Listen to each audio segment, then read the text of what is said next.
तर नाशिकमध्ये पालकमंत्री पदाचा तिढा कायम असताना सिंहस्थ कुंभपर्वाच्या पुस्तिकेवर गिरीश महाजनांचा पालकमंत्री म्हणून उल्लेख झाल्यामुळे नवा राजकीय ट्विस्ट आला। एकीकडे 35,000 कोटींच्या विकास कामांचा गाजावाजा, तर दुसरीकडे खड्डे, अर्धवट कामं आणि अपघातांचं सत्र। त्यामुळे हा नाशिकचा विकास आहे की कुंभमेळ्याच्या नावाखाली राजकारणाचा नवा कुंभ, हा सवाल उपस्थित होतोय। बघूया हा विशेष रिपोर्ट।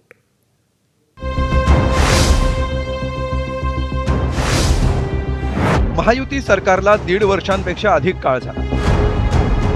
नाशिकमध्ये महायुतीचे 15 पैकी 14 आमदार, जिल्ह्यात छगन भुजबळ, दादा भुसे आणि नरहरी झिरवाळ असे मंत्री, पण तरीही नाशिकला अधिकृत पालकमंत्री नाही। याआधी गिरीश महाजनांचं पालकमंत्री म्हणून जाहीर झालेलं नाव वादानंतर मागे घ्यावं लागलं। आता त्याच गिरीश महाजनांच्या नावापुढे सिंहस्थाच्या पुस्तिकेत पुन्हा पालकमंत्री असा उल्लेख झाल्यामुळे सर्वांच्याच भुवया उंचावल्या।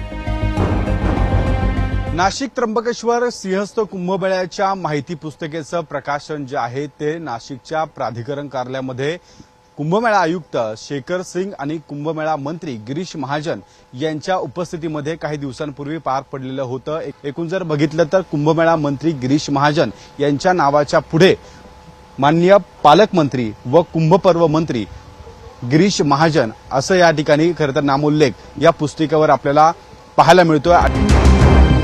हीच ती पुस्तिका ज्यावर गिरीश महाजन पालकमंत्री आणि कुंभपर्व मंत्री असा उल्लेख झालाय, ज्यामुळे नाशिकच्या राजकारणात पालकमंत्री पदाचा तिढा प्रत्यक्ष सुटला की फक्त कागदावरच, अशी चर्चा रंगली। यावर पालकमंत्री पदासाठी आग्रही असलेले मंत्री छगन भुजबळांनीही प्रतिक्रिया दिली।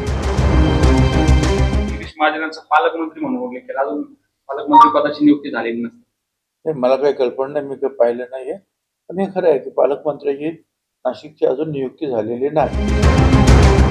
भुजबळांच्या भूमिकेकडे सगळ्यांचं लक्ष असतानाच विरोधकांनी या मुद्द्याला थेट कुंभमेळ्याच्या कामांशी आणि आर्थिक व्यवहारांशी जोडलंय। राष्ट्रवादी शरद पवार पक्षाचे आमदार रोहित पवारांनी गिरीश महाजनांवर गंभीर आरोप करत 35,000 कोटींच्या कामांचा मुद्दा उपस्थित केला, तर काँग्रेसचे विजय वडेट्टीवार यांनी सरकारवर कुंभमेळ्याच्या माध्यमातून उधळपट्टी सुरू असल्याचा आरोप केला। अघोषित पालकमंत्री हे गिरीश महाजनच आहेत आणि त्यांना का अघोषित पालकमंत्री तिथं केलंय, कारण तिथं 30-35 हजार कोटी रुपयाची कामं ही महाकुंभच्या नावाखाली सुरू आहेत।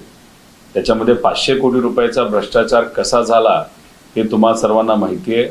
महाजन साहेबांच्या जवळच्याच लोकांनी तिथं टेंडर हे मॅनेज केले, खूप मोठ्या प्रमाणात भ्रष्टाचार झालेला आहे।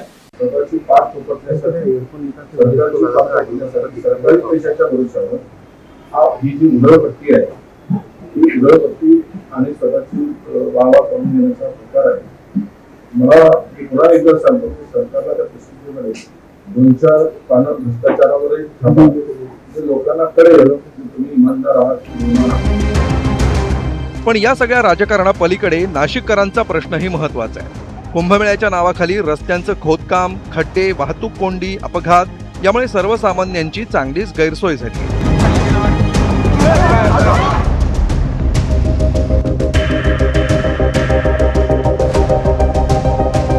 रस्त्यांवरचे खड्डे आता केवळ गैरसोयीचा विषय राहिलेला नाही, ते नाशिककरांच्या जीविताचा प्रश्न बनले। कुंभमेळ्यासाठी हजारो कोटींच्या कामाची चर्चा, पण नाशिककरांच्या वाट्याला आले ते अपघात। आणि या प्रश्नावर आता शिवसेना ठाकरे पक्षही आक्रमक झालाय। रस्त्यांच्या प्रश्नावर उद्या मोर्चा काढण्याची तयारी असतानाच नाशिकमध्ये दाखल झालेले खासदार संजय राऊत यांनी सरकारवर जोरदार निशाणा साधलाय। ज्या मंत्र्याला कितवा स्वातंत्र्य दिन हे विचारावं लागतं, त्यांचा स्वातंत्र्याशी काय संबंध आहे? ते कुंभमेळा मंत्री म्हणून त्यांची नियुक्ती केलेली आहे। सगळे इडियट लोक एकत्र आणून सरकार चालवलं जात आहे, महाराष्ट्रात आणि देशात सुद्धा।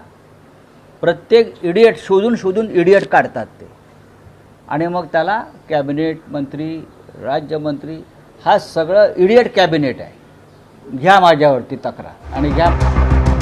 नाशिकमध्ये सध्या कुंभमेळ्यापेक्षा पालकमंत्री पदाचा कुंभ अधिक रंगलेला दिसतोय। पुस्तिकेत पालकमंत्री आहेत, पण सरकारच्या निर्णयात नाही। हजारो कोटींची विकास कामं आहेत, पण रस्त्यावर खड्डे आहेत। एकीकडे विकासाचा दावा, तर दुसरीकडे टांगणीला लागलेला नाशिककरांचा जीव। त्यामुळे हा विकास म्हणावा की जीवाशी खेळ। नाशिकहून शुभम बोडकेसह ब्युरो रिपोर्ट, एबीपी माझा।